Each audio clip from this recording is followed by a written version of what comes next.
Hi, welcome to my review of Batman Arkham Origins, developed by Warner Bros. Montreal, a game that follows Batman in his younger years as he takes on a variety of psychopaths and dangerous criminals because of a price that's been placed on his head by Black Mask on Christmas Eve night. Black Mask, put a bounty on my head. Where is he? This time tomorrow, Gotham's gonna be mine.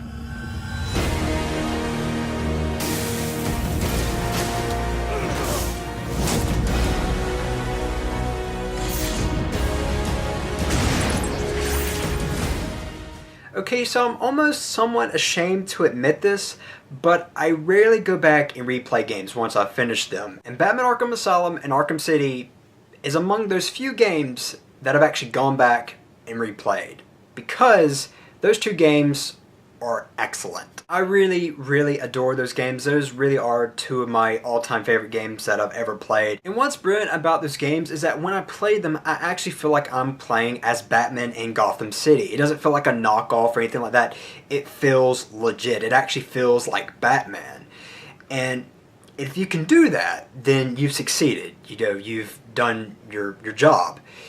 If you didn't do that, then you didn't. Batman Arkham Origins feels like a knockoff brand, and I will get to why I say that throughout the review, but I want to go ahead and tell you that I didn't go into Batman Arkham Origins expecting Arkham Asylum and Arkham City or something that was equivalent to that quality. As history has shown us, when a developer decides to, hand over a project to another developer, usually the game goes south. It hardly ever works out the way it probably should. So I did lower my expectations, obviously. But even with those lowered expectations, I was a little underwhelmed. So I'm going to start off with the writing. Some people have said that the writing in Batman Arkham Origins is the best out of this trilogy. It's not a trilogy. I don't know why people are calling it a trilogy, because it's not. But what I don't understand is that how could it be the best when it's copying ideas or plot points that we've just seen in the previous games? There's some, straight up copying from the other two games. And not only that, but there's also copying from the Christopher Nolan Batman movies. And I know that the Christopher Nolan Batman movies, they copy stuff from the comics and all that stuff. But the reason why that's okay and this is not okay is because, well, one, the movies are copying things from the comics that were pretty much written, decades ago. Although those movies kind of have their own little spin on what they're replicating, Batman Arkham Origins copies ideas and plot points from those movies and does it in a much more inferior way. And furthermore, when you've just seen something that hasn't even been 10 years, when you see it in a game, like I said, that's inferior, it kind of makes you go, what's the point in this? What are you doing? You just kind of seem like you're just copying and pasting, and that's just kind of lazy. And again, going back to where Batman Arkham Origins is copying ideas and plot points from Arkham Asylum and Arkham City, I don't know what the hell the writers were thinking that it was going to be a good idea to actually copy plot points from those games and thinking that it was going to be okay. I don't understand the logic of that. And another reason why the writing doesn't work is because it's a prequel. You already know how things are going to play out because you've played the other two games. It might have been okay if it actually died a little further back, but it just doesn't do it enough to where you're actually gonna fear for certain characters or whatever, because a lot of the characters that are in this game or in the other games, it's not gonna work. Now, before I get into the meat of this review, which is of course the gameplay, I do want to talk about the voice acting. And going back to the off-brandedness of Batman Arkham Origins, I do want to say that all the voice actors reprise their roles except for Mark Hamill and Kevin Conroy. And we all know the reason why Mark Hamill didn't return is because, well, he pretty much has said that he's done doing the voice of Joker. He's forever done with that. As for Kevin Conroy, I don't really quite understand. Warner Bros. Montreal came out and said that the reason why, Kevin Conroy's not coming back is because this is a younger Bruce Wayne.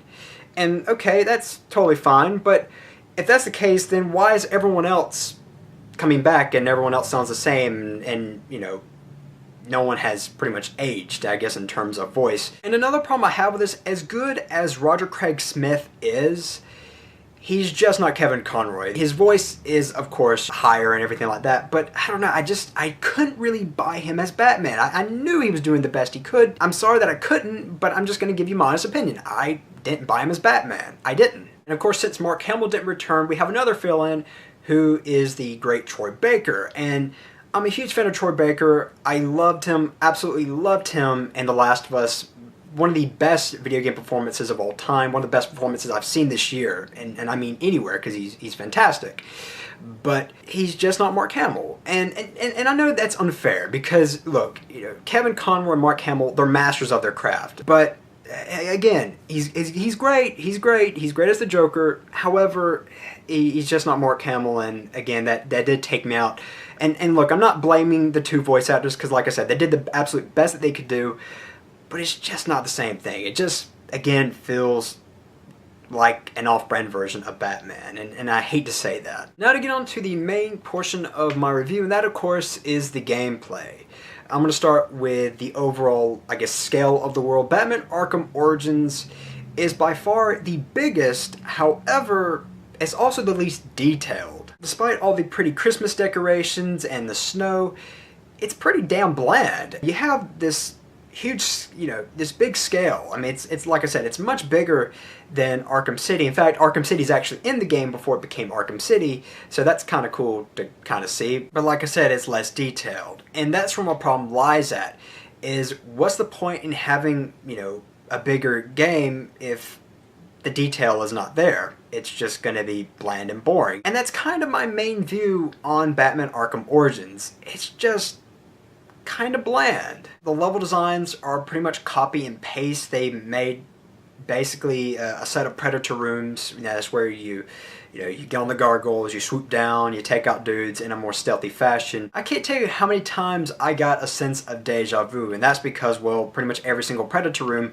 it's constructed in the same exact way. Just has a different kind of look going on, and that's pretty much it. And I want to say one thing before I continue on. Batman Arkham Origins feels uninspired, and everyone has been saying that, and that is totally the case, I believe. It's a game that feels, I can't really decide if it was a game that decided to play it safe, or it was a game that just didn't care, and I think it might be a little bit of both. There's really nothing new here, and I'm not complaining because there's nothing necessarily new here. The stuff that we get is like a watered down version of what we got in the previous games. And although the combat is pretty much the same, the frame rate is a lot slower. It's nowhere near as clean and clear and smooth as Batman Arkham Asylums and Cities. It's just not. And because of this, some of the fighting was a bit off to me. When you had to press that button to dodge the enemy's attacks, I found it to be a little bit more difficult to actually kind of see what was going on. Sometimes when I'd press Y, it seemed a bit off. I don't know. Maybe that was just me. Maybe it's because it's been a while since I played those games, and you know, I'm kind of having to get back into the swing of things. But I did go back and play Arkham City for a little bit, and I did notice that it was a lot smoother. So it's the game. It's not just me. And I also want to talk about some game-breaking bugs, because I did experience some, and it primarily centers around freezing.